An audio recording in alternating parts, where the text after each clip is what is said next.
Hello everyone, welcome back to my ಚಾನಲ್ನ ನಿಮ್ಮ ಪ್ರೀತಿ ಅಶ್ವಿನಿ ಮಂಜುನಾಥ್. ಹೇಗಿದ್ದೀರಾ ಎಲ್ಲರೂ? ಹೋಪ್ ಚೆನ್ನಾಗಿದ್ದೀರಾ ಅಂತ ಭಾವಿಸ್ತೇನೆ. ನಾನು ಕೂಡ ಚೆನ್ನಾಗಿದ್ದೇನೆ. ಸಾರಿ ಎಲ್ಲರಿಗೂ ನನ್ನ ಕಡೆಯಿಂದ. ಯಾಕೆ ಅಂತ ಅಂದರೆ ನಾನು ಸ್ವಲ್ಪ ದಿನದಿಂದ ವೀಡಿಯೋನ ಅಪ್ಲೋಡ್ ಮಾಡೋದು ಸ್ಟಾಪ್ ಮಾಡಿದ್ದೆ. ಏಕೆಂದರೆ ಸ್ವಲ್ಪ ಹೆಲ್ತ್ ಇಶ್ಯೂ ಇತ್ತು, ಹಾಗೆ ಸ್ವಲ್ಪ ಪ್ರಾಬ್ಲಮ್ ಇತ್ತು. ಅದಕ್ಕೋಸ್ಕರ ಇನ್ನೂ ಒಂದು ಸಲ ಸಾರಿ ಅಂತ ಹೇಳ್ತಾ ಇವತ್ತಿನ ವೀಡಿಯೋನ ಸ್ಟಾರ್ಟ್ ಮಾಡ್ತಾ ಇದ್ದೀನಿ. ಬನ್ನಿ ಫ್ರೆಂಡ್ಸ್, ಏನೇನು ಮಾಡ್ತಾ ಇದ್ದೀನಿ ಅಂತ ತೋರಿಸ್ತೀನಿ. ಅದಕ್ಕೆ ಮುಂಚೆ ನೀವು ನನ್ನ ಚಾನಲನ್ನು ಸಬ್ಸ್ಕ್ರೈಬ್ ಮಾಡ್ಕೊಳ್ಳಿ, ಹಾಗೆ ಬೆಲ್ ಐಕಾನ್ ಪ್ರೆಸ್ ಮಾಡಿ, ವಿಡಿಯೋಗೊಂದು ಲೈಕ್ ಕೊಡಿ, ಹಾಗೆ ಶೇರ್ ಕೂಡ ಮಾಡಿ ಅಂತ ಹೇಳ್ತಾ ಇವತ್ತಿನ ವೀಡಿಯೋನ ಸ್ಟಾರ್ಟ್ ಮಾಡ್ತಾ ಇದ್ದೀನಿ. ಏನು ಮಾಡ್ತಾ ಇದ್ದೀನಿ ಅಂತ ಮೊದಲನೇದಾಗಿ ನಾನು ಹೇಳ್ತಾ ಇದ್ದೀನಿ. ನಾನಿಲ್ಲಿ ತರಕಾರಿ ಸಾಂಬಾರು ಮಾಡ್ತಾಯಿದ್ದೀನಿ. ಬೇಳೆ ಮತ್ತು ತರಕಾರಿ ಹಾಕಿ, ತರಕಾರಿ ಒಂದು 6 ಥರದ ತರಕಾರಿಗಳನ್ನು ಹಾಕಿ ನಾನು ಸಾಂಬಾರನ್ನು ಮಾಡ್ತಾಯಿದ್ದೀನಿ. ಹೇಗೆ ಮಾಡ್ತೀನಿ ಅಂತ ತೋರಿಸ್ತೀನಿ. ಹಾಗೆ ಈಗ ಮೊದಲನೇದಾಗಿ ನಾನಿಲ್ಲಿ ಬೇಳೆ ಕೂಗಿಸ್ಕೊಬೇಕು. ಅದಕ್ಕೆ ಇದು ನಾರ್ಮಲ್ ಬೇಳೆ, ಇದು ತೊಳೆದಿಟ್ಕೊಂಡಿದ್ದೀನಿ.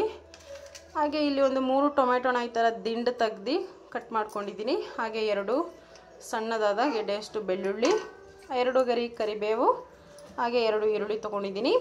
ಸ್ವಲ್ಪ ಅರಿಶಿಣ, ಹಾಗೆ ಸ್ವಲ್ಪ ಎಣ್ಣೆ ತೊಗೊಂಡಿದ್ದೀನಿ. ನೆಕ್ಸ್ಟ್ ನಾನಿಲ್ಲಿ ಒಂದು ಕುಕ್ಕರನ್ನು ಇಟ್ಕೊಂಡು ವಾಶ್ ಮಾಡಿದ್ದೀನಿ. ಒಂದು 2 ರಿಂದ 3 ಬಾರಿ ವಾಶ್ ಮಾಡಿ ಇಟ್ಕೊಂಡಿರೋಂತಹ ಬೇಳೆನ ಹಾಕ್ಕೊಳ್ತಾ ಇದ್ದೀನಿ. ನೋಡಿ, ಈ ರೀತಿಯಾಗಿ ಹಾಕ್ಕೊಬೇಕಾಗುತ್ತೆ. ಇದು 3/4 ಭಾಗ ಇದೆ ಬೇಳೆ. ನೆಕ್ಸ್ಟು ನಾನು ಈ ಉಂಡೆನೇ ಹಾಕ್ಕೊಳ್ತಾ ಇದ್ದೀನಿ, ಈರುಳ್ಳಿನ. ಹಾಗೆ ಬೆಳ್ಳುಳ್ಳಿ ಕೂಡ ಹಾಗೆ ಹಾಕ್ಕೊಳ್ತಾ ಇದ್ದೀನಿ. ಹಾಗೆ ನೆಕ್ಸ್ಟು ಟೊಮ್ಯಾಟೊ, ನೆಕ್ಸ್ಟ್ ಕರಿಬೇವು ಕೂಡ ಈ ರೀತಿಯಾಗಿ ಹಾಕ್ಕೊಳ್ಳಿ. ಕಡ್ಡಿ ಸಮೇತ ಹಾಕ್ಕೊಳ್ಳಿ, ತುಂಬ ಚೆನ್ನಾಗಿರುತ್ತೆ ಟೇಸ್ಟ್ ಅಂತಾನೆ ಹೇಳ್ಬೋದು. ಹಾಗೆ ಒಂದು ಅರ್ಧ ಟೀ ಸ್ಪೂನಷ್ಟು ಅರಿಶಿಣ. ಈ ಸಾಂಬಾರು ಬಂದು ಮದುವೆ ಮನೆ ಸ್ಟೈಲ್ನಲ್ಲಿ ಇರುತ್ತೆ, ಹಾಗೆ ತಿನ್ನಲಿಕ್ಕೂ ತುಂಬ ರುಚಿಯಾಗಿರುತ್ತೆ.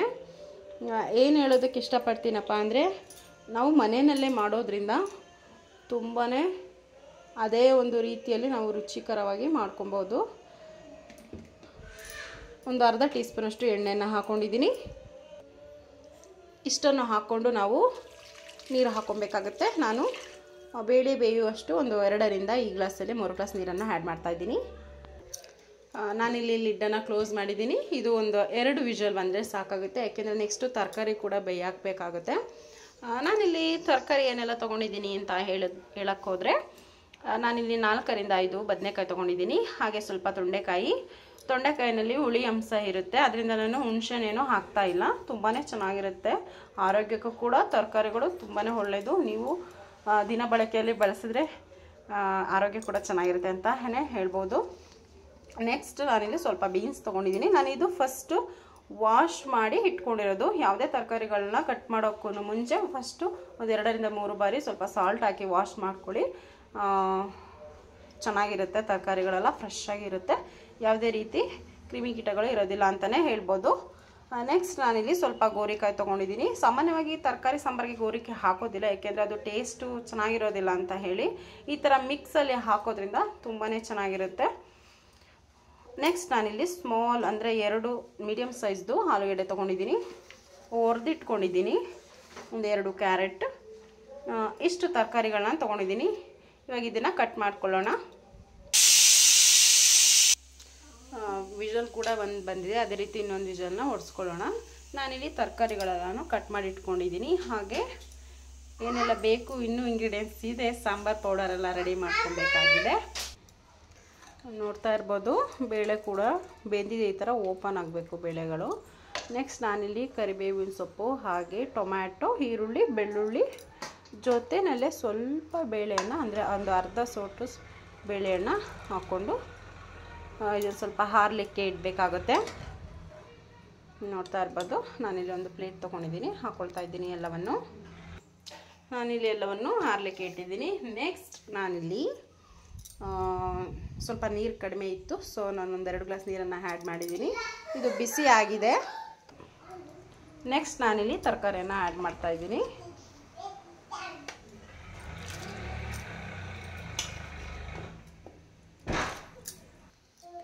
ತರಕಾರಿಗಳೆಲ್ಲವನ್ನು ಹಾಕ್ಕೊಂಡಿದ್ದೀನಿ. ಹಾಗೆ ಜಸ್ಟಿಗೆ ಒಂದು ಮಿಕ್ಸನ್ನು ಕೊಟ್ಟು ನಾವು ಲಿಡ್ಡನ್ನು ಕ್ಲೋಸ್ ಮಾಡಿಕೊಂಡು ತರಕಾರಿ ಬೇಯೋ ತನಕ ನಾವು ಬೇಯಿಸ್ಕೊಬೇಕಾಗತ್ತೆ. ಈ ರೀತಿಯಾಗಿ ಕ್ಲೋಸ್ ಮಾಡ್ಕೊಳ್ಳಿ. ನೆಕ್ಸ್ಟ್ ನಾವೇನಿಲ್ಲಿ ಬೇಳೆ ಮತ್ತು ಟೊಮೆಟೊ ಈರುಳ್ಳಿ ಎಲ್ಲ ಹಾಕ್ಕೊಂಡಿದ್ವಿ, ಅದ್ರ ಜೊತೆಯಲ್ಲೇ ನಾವು ನಾನಿಲ್ಲಿ ಒಂದು 2.5 ಟೇಬಲ್ ಸ್ಪೂನಷ್ಟು ಬೇಳೆ ಸಾಂಬಾರು ಪುಡಿ ಹಾಕ್ಕೊಂಡಿದ್ದೀನಿ, ಮನೆ ಸಾಂಬಾರು ಪುಡಿ ಇದು. ಹಾಗೆ ಇಲ್ಲಿ ಸಣ್ಣದಾದ ಒಂದು ಕಾಯಿ ತುರಿ ತೊಗೊಂಡಿದ್ದೀನಿ, ಸ್ವಲ್ಪನೇ ಇದೆ. ನಿಮ್ಮ ಕೈಯಲ್ಲಿ ಇಷ್ಟು ಒಂದು ಅರ್ಧ ಹಿಡಿಯಷ್ಟನ್ನು ತೊಗೊಳ್ಳಿ. ಇದರ ಜೊತೆಗೆ ಒಂದು 2ರಿಂದ 3 ಗರಿಯಷ್ಟು ಸಾಂಬಾರು ಸೊಪ್ಪನ್ನು ಹಾಕ್ಕೊಂಡು ಪೇಸ್ಟ್ ಮಾಡ್ಕೊಬೇಕಾಗತ್ತೆ. ನೋಡ್ತಾ ಇರ್ಬೋದು, ಇಲ್ಲಿ ನಾನು ನೀಟಾಗಿ ವಾಶ್ ಮಾಡ್ಕೊಳ್ತಾ ಇದ್ದೀನಿ. ಸ್ವಲ್ಪ ಎಷ್ಟು ಸಾಕಾಗುತ್ತೆ.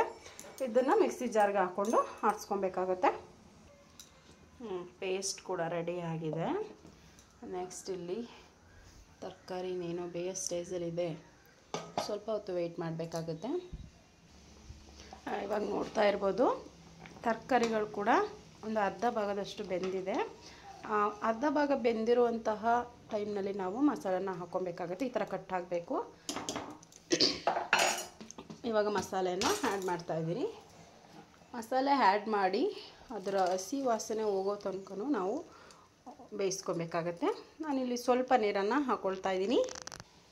ನಾನು ಇದೇ ಜಾರಿಗೆ ನೀರನ್ನು ಹಾಕ್ಕೊಂಡಿದ್ದೀನಿ. ನೀವು ನೋಡ್ತಾ ಇರ್ಬೋದು, ಇಷ್ಟು ಸಾಕು. ಇದನ್ನು ನೀಟಾಗಿ ಒಂದು ಮಿಕ್ಸನ್ನು ಕೊಟ್ಟು ನಾವು ಮೀಡಿಯಮ್ ಫ್ಲೇಮಲ್ಲಿ ಬೇಯಿಸ್ಕೊಬೇಕಾಗುತ್ತೆ. ಈ ಒಂದು ಕನ್ಸಿಸ್ಟೆನ್ಸಿಯಲ್ಲಿ ಇರಬೇಕು ಸಾಂಬಾರು, ತಿನ್ನಲಿಕ್ಕೆ ತುಂಬಾ ಚೆನ್ನಾಗಿರುತ್ತೆ. ಇದು ಒಂದು ಮಳ್ಳು ಬರ್ತಿದ್ದಂಗೆ ಉಪ್ಪನ್ನು ಹಾಕ್ಕೊಳ್ಳೋಣ. ಇವಾಗ ಇದನ್ನು ಲಿಡ್ಡನ್ನು ಕ್ಲೋಸ್ ಮಾಡಿ ನಾನು ಬೇಯಿಸ್ಕೊಳ್ತಾ ಇದ್ದೀನಿ. ಇವಾಗ ಸಾಂಬಾರು ಕುದೀತಾ ಬರ್ತಾ ಇದೆ. ಸೈಡಲ್ಲಿ ನೋಡ್ತಾ ಇರ್ಬೋದು, ನಾನು ಈ ಟೈಮ್ನಲ್ಲಿ ರುಚಿಗೆ ತಕ್ಕಷ್ಟು ಉಪ್ಪನ್ನು ಹಾಕ್ಕೊಳ್ತಾ ಇದ್ದೀನಿ. ಹರಳುಪ್ಪು ಬಳಸ್ತಾ ಇದ್ದೀನಿ. ಪುಡಿ ಉಪ್ಪು ಹಾಕೋದ್ರಿಂದ ರುಚಿನೂ ಗೊತ್ತಾಗೋದಿಲ್ಲ, ಹಾಗೆ ಟೇಸ್ಟ್ ಕೂಡ ಚೆನ್ನಾಗಿರೋದಿಲ್ಲ. ಅದಕ್ಕೋಸ್ಕರ ನಮಗೆ ಎಷ್ಟು ಬೇಕೋ ಅಷ್ಟು ಹರಳುಪ್ಪನ್ನೇ ಹಾಕ್ಕೊಬೇಕಾಗತ್ತೆ. ಹಾಕ್ಕೊಂಡು ನೆಕ್ಸ್ಟ್ ನೀಟಾಗಿ ಒಂದು ಮಿಕ್ಸ್ ಕೊಟ್ಕೊಳ್ಳೋಣ. ಈ ಟೈಮ್ನಲ್ಲಿ ಹಾಕೋದ್ರಿಂದ ಮಸಾಲೆ ಕೂಡ ಚೆನ್ನಾಗಿ ಉಪ್ಪು ಹಿಡಿಯುತ್ತೆ, ಹಾಗೆ ತರಕಾರಿಗಳು ಕೂಡ ಉಪ್ಪು ಖಾರ ಎಲ್ಲ ಚೆನ್ನಾಗಿ ಎಳ್ಕೊಳ್ಳುತ್ತೆ ಅಂತಲೇ ಹೇಳ್ಬೋದು. ಈ ರೀತಿ ಮಾಡಿ ನಾವು ಮತ್ತೆ ಲಿಡ್ಡನ್ನು ಕ್ಲೋಸ್ ಮಾಡಿ ಮಧ್ಯ ಮಧ್ಯದಲ್ಲಿ ನೋಡ್ಕೊಬೇಕು, ಏಕೆಂದರೆ ಸುರಿದೋಗ್ಬಿಡುತ್ತೆ. ಅದಕ್ಕೋಸ್ಕರ ಸಾಂಬಾರು ಕೂಡ ನೊರೆ ಎಲ್ಲ ಸೈಡಲ್ಲಿ ಕಂಪ್ಲೀಟಾಗಿ ಕಡಿಮೆ ಆಗ್ತಾ ಬರ್ತಾ ಇದೆ. ತರಕಾರಿಗಳು ಕೂಡ ಉಪ್ಪು ಖಾರ ಹುಳಿ ಎಲ್ಲ ಎಳ್ಕೊಂಡಿದೆ. ನೆಕ್ಸ್ಟ್ ನಾನಿಲ್ಲಿ ಒಂದು ಒಗ್ಗರಣೆ ಹಾಕ್ಕೊಬೇಕು. ಒಗ್ಗರಣೆಗೆ ನಾನಿಲ್ಲಿ ಒಂದು 2ರಿಂದ 3 ಒಣಮೆಣಸಿನ್ಕಾಯಿ ತೊಗೊಂಡಿದ್ದೀನಿ, ಹಾಗೆ ಸ್ವಲ್ಪ ಕೊತ್ತಂಬರಿ, ಹಾಗೆ ಒಂದು ಗೆಡ್ಡೆಯಷ್ಟು ಬೆಳ್ಳುಳ್ಳಿನ ಸಿಪ್ಪೆ ತೆಗೆದು ನಾನು ಜಜ್ಜಿಟ್ಕೊಂಡಿದ್ದೀನಿ. ಸಾಮಾನ್ಯವಾಗಿ ನಾನು ಸಿಪ್ಪೆ ಸಹಿತನೇ ಹಾಕೋದು, ಬಟ್ ಟೈಮ್ ಇರೋದಕ್ಕೆ ನಾನು ಸಿಪ್ಪೆ ಸುಲಿದು ಹಾಕ್ಕೊಂಡಿದ್ದೀನಿ. ತುಂಬಾ ಚೆನ್ನಾಗಿರುತ್ತೆ. ಹಾಗೆ ಒಂದು 2 ಗರಿ ಕರಿಬೇವು, 1 ಟೀ ಸ್ಪೂನಷ್ಟು ಸಾಸಿವೆ, 1 ಟೀ ಸ್ಪೂನಷ್ಟು ಜೀರಿಗೆ ತೊಗೊಂಡಿದ್ದೀನಿ. ಹಾಗೆ ಒಂದು ಪ್ಯಾನ್ ತೊಗೊಂಡಿದ್ದೀನಿ ನಾನಿಲ್ಲಿ ಒಗ್ಗರಣೆ ಮಾಡಲಿಕ್ಕೆ. ನಾನಿಲ್ಲಿ ಬಿಸಿ ಇಟ್ಟಿದ್ದೀನಿ ಕಡಾಯಿ. ನೆಕ್ಸ್ಟು ಒಂದು 2 ಟೀ ಸ್ಪೂನಿಂದ 3 ಟೀ ಸ್ಪೂನಷ್ಟು ಆಯಿಲ್ ಹಾಕ್ಕೊಂಡಿದ್ದೀನಿ. ಹಾಗೆ ಆಯಿಲ್ ಬಿಸಿ ಆಗಬೇಕು. ಆಯಿಲ್ ಕೂಡ ಬಿಸಿ ಇದೆ. ನೆಕ್ಸ್ಟು ಸಾಸಿವೆ ಹಾಕ್ಕೊಳ್ಳೋಣ. ಸಾಸಿವೆ ಸಿಡಿದ ನಂತರ ನಾವು ಜೀರಿಗೆನ ಹಾಕ್ಕೊಬೇಕಾಗತ್ತೆ. ಇವಾಗ ಇದು ಸಿಡಿತಾ ಇದೆ. ನೆಕ್ಸ್ಟು ಜೀರಿಗೆ ಆ್ಯಡ್ ಮಾಡ್ಕೊಳ್ಳೋಣ. ಒಗ್ಗರಣೆ ಮಾಡ್ಕೋಬೇಕಾದ್ರೆ ಸ್ವಲ್ಪ ಪಾತ್ರೆ ದೊಡ್ಡದಿಟ್ಕೊಂಡು ಮಾಡ್ಕೊಂಡ್ರೆ ಒಗ್ಗರಣೆ ಎಲ್ಲ ಚೆನ್ನಾಗಿ ಫ್ರೈ ಆಗುತ್ತೆ. ಚಿಕ್ಕ ಪಾತ್ರೆನೆಲ್ಲ ಹಾಕ್ಕೊಂಡು ಮಾಡ್ಕೊಳೋದ್ರಿಂದ ಆಯಿಲೆಲ್ಲ ಔಟ್ಸೈಡ್ ಸ್ಪ್ರೆಡ್ ಆಗುತ್ತೆ. ಕೆಲವೊಂದು ವೀಡಿಯೋಗಳಲ್ಲಿ ನೋಡಿರ್ಬೋದು ನನ್ನ ವೀಡಿಯೋಗಳಲ್ಲಿ ನೀವು ಯಾವ ರೀತಿಯಾಗಿ ಸ್ಪ್ರೆಡ್ ಆಗಿದೆ ಅಂತ ಹೇಳಿ. ಇವಾಗ ಇದು ಸಿಡಿದಿದೆ. ನೆಕ್ಸ್ಟ್ ನಾನಿಲ್ಲಿ ಒಣಮೆಣಸಿನ್ಕಾಯಿ ಹಾಕ್ಕೊಳ್ತಾ ಇದ್ದೀನಿ, ಹಾಗೆ ಕರಿಬೇವು. ನೆಕ್ಸ್ಟ್ ಬೆಳ್ಳುಳ್ಳಿನ ಹಾಕ್ಕೊಂಡು ನಾವು ಗೋಲ್ಡನ್ ಬ್ರೌನ್ ಕಲರ್ ಬರೋ ತನಕ ಫ್ರೈ ಮಾಡ್ಕೊಬೇಕಾಗತ್ತೆ. ನೋಡಿ, ಈ ರೀತಿಯಾಗಿ ಫ್ರೈ ಮಾಡ್ಕೊಳ್ಳಿ.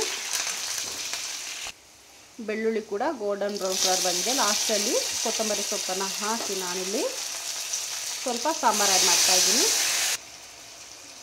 ನಾನು ಸಾಂಬಾರು ಕೂಡ ಆ್ಯಡ್ ಮಾಡಿದ್ದೀನಿ. ಈ ರೀತಿಯಾಗಿ ನಾವು ಮಾಡಿಕೊಂಡು ಒಗ್ಗರಣೆನ ಸಾಂಬಾರಿಗೆ ಹಾಕ್ಕೊಳ್ಳೋಣ. ಇನ್ನು ಸ್ವಲ್ಪ ಸಾಂಬಾರನ್ನು ನಾವು ಕಡಾಯಿಗೆ ಹಾಕ್ಕೊಳ್ಳೋಣ, ಯಾಕೆಂದರೆ ಆಯಿಲೆಲ್ಲ ಇರುತ್ತೆ. ಅದಕ್ಕೋಸ್ಕರ ಹಾಕ್ಕೊಂಡು ನಾವು ಒಂದು ಬಾರಿ ತಿರುಗಿಸಿ, ಈ ರೀತಿಯಾಗಿ ತಿರುಗಿಸಿ ನಾವು ಸಾಂಬಾರನ್ನು ಹಾಕ್ಕೊಬೇಕಾಗತ್ತೆ. ಕೊತ್ತಂಬರಿ ಸೊಪ್ಪನ್ನು ಲಾಸ್ಟಲ್ಲಿ ಹಾಕೋದ್ರಿಂದ ಬೇರೆ ಫ್ಲೇವರ್ ಇರುತ್ತೆ, ಹಾಗೆ ಒಗ್ಗರಣೆಗೆ ಹಾಕೋದ್ರಿಂದ ಬೇರೆ ಫ್ಲೇವರ್ ಇರುತ್ತೆ. ಅದಕ್ಕೋಸ್ಕರ ಲಾಸ್ಟಲ್ಲಿ ಹಾಕಿದ್ರೂ ಚೆನ್ನಾಗಿರುತ್ತೆ. ಒಗ್ಗರಣೆಗೆ ಹಾಕಿದ್ರೆ ಅದಕ್ಕಿಂತ ಚೆನ್ನಾಗಿರುತ್ತೆ ಟೇಸ್ಟು ಅಂತಲೇ ಹೇಳ್ಬೋದು. ಅದಕ್ಕೋಸ್ಕರ ನಾನು ಇವತ್ತಿನ ವಿಡಿಯೋದಲ್ಲಿ ಒಗ್ಗರಣೆಯಲ್ಲಿ ಹಾಕಿ ತೋರಿಸಿದ್ದೀನಿ. ಇವಾಗಿದು ಸಾಂಬಾರು ರೆಡಿ ಇದೆ. ಈ ವಿಡಿಯೋ ಇಷ್ಟ ಆಗಿದೆ ಅಂತ ಭಾವಿಸ್ತೇನೆ ಫ್ರೆಂಡ್ಸ್. ನೀವು ಮನೆಯಲ್ಲಿ ಒಮ್ಮೆ ಟ್ರೈ ಮಾಡಿ, ಹಾಗೆ ಟೇಸ್ಟ್ ಕೂಡ ಹೇಗಿದೆ ಅಂತ ಹೇಳಿ ಕಮೆಂಟ್ ಬಾಕ್ಸಲ್ಲಿ ತಿಳಿಸಿ. ದಯವಿಟ್ಟು ಹೊಸದಾಗಿ ನನ್ನ ಚಾನಲನ್ನು ನೋಡ್ತಾ ಇರೋರು ಸಬ್ಸ್ಕ್ರೈಬ್ ಮಾಡಿಕೊಂಡು ನೋಡಿ, ಸಪೋರ್ಟ್ ಮಾಡಿ ಅಂತ ಹೇಳ್ತಾ ಇವತ್ತಿನ ವಿಡಿಯೋನ ನಾನು ಇಲ್ಲಿಗೆ ಮುಗಿಸ್ತಾ ಇದ್ದೀನಿ ಫ್ರೆಂಡ್ಸ್. ನೆಕ್ಸ್ಟ್ ವಿಡಿಯೋದಲ್ಲಿ ಸಿಗ್ತೀನಿ. ಟೇಕ್ ಕೇರ್, ಬಾಯ್ ಬಾಯ್.